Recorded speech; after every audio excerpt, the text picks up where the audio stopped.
What's up, YouTube? This has been Macintosh coming back to you for yet another DVD review. I'm sorry if my review of Harold and Kumar Go to White Castle wasn't as in-depth as you would like it to be. If you want me to go back, watch it again, give you guys another shout out, I'll do it.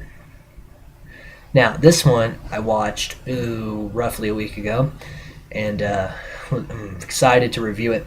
It was a blind buy I bought at Walmart, and I was like, this might be good because I love Anthony Hopkins. And this film far exceeded any expectations I had for it. And that is The Wolfman, starring Anthony Hopkins, Benicio del Toro. Basically, Benicio del Toro's character comes home upon hearing the death of his brother.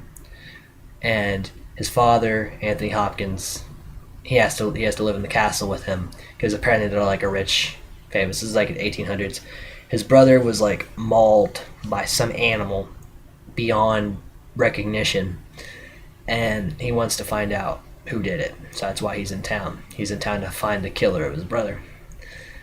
Well, then, apparently his mother had a tragic death too that was kind of similar to his brother's.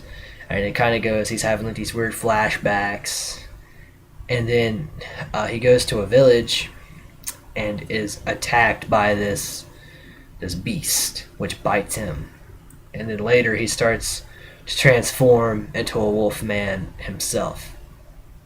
And he starts to go a little crazy because he knows what he's doing. He starts to realize he is the wolfman. He also falls in love with the woman who was engaged to his brother. And yeah, he's turning into this wolf, and he's still having these weird flashbacks. And it's shot very well. And then later on, there's this guy who worked on the Jack the Ripper case. He thinks that he's connected to these murders because the townspeople are convinced that he is the Wolf Man. It's been giving these people trouble throughout the course of the film. So, but his father locks him up in this mental institution where they strap him down and they shine the full moon in. They say, dude, there's no way you're really a wolf man.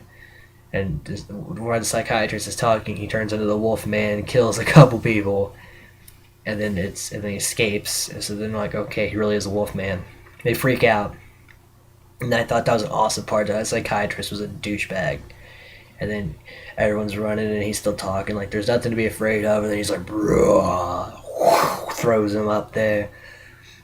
And then what you learn is that Anthony Hopkins is the other Wolfman, and he attacked the brother, and he's been the one terrorizing the town. So Benicio del Toro and Anthony Hopkins had this awesome werewolf fight, and I thought that was badass. Especially Anthony Hopkins getting killed and lit on fire. I thought that was awesome. But then Benicio del Toro is still the other Wolfman. He's still a danger. And this woman has to then kill him. She doesn't want to, because she wants to try to save him. But he can only be killed by someone who loves him. And she loved him, so she killed him. That's a weird thing to think about. But it was a really good film. Directing was awesome. The writing was great. Story was rich. The characters were great. Acting was far beyond what this could have been done with pretty much anybody else. And the father, if played by anybody but Anthony Hopkins, it would have lost touch. Anthony Hopkins has this crazy thing about him, this Hannibal Lecter style, that it's amazing to watch him act in roles like this. In roles like this, he is amazing. No one's better at being crazy than Anthony Hopkins. Him and Anthony Perkins. I guess it's an Anthony thing. But yeah, they have actually the unrated and the theatrical version. I only watched the unrated, so I might go back and watch the theatrical to see what was added or what was taken away that they later on added. I'm trying to think, there's someone else in this movie who I recognized. It is definitely a little bit. It's a little freaky at parts. Makes you jump at parts. It's kind of like the style of Sleepy Hollow, directed by Tim Burton. It's kind of got that gothic, dark, mysterious directing style, especially with the castle. And Definitely cool. There's references to silver in it. It's great. It's great stuff. Proud of this film. And I would definitely recommend it to anybody. It's a little lengthy, but it's worth it. You get everything out of it. And also, I forgot to mention this character. I thought was an interesting character. The butler who knew Anthony Hopkins was the Wolfman. He'd been keeping a secret, but he had like a bunch of silver bullets just in case. He does get killed by Anthony Hopkins, but like he was so loyal that he would not turn him in. I thought that was esque of like Condemned to Live. It's an old '60s horror film.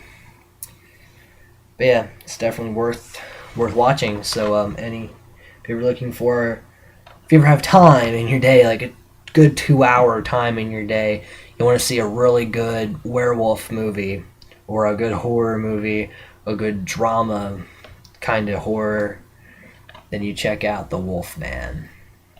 So, people, that's all the time I have for that review. Now, if you ever want me to review anything else in my collection, when my collection video goes up, comment, let me know.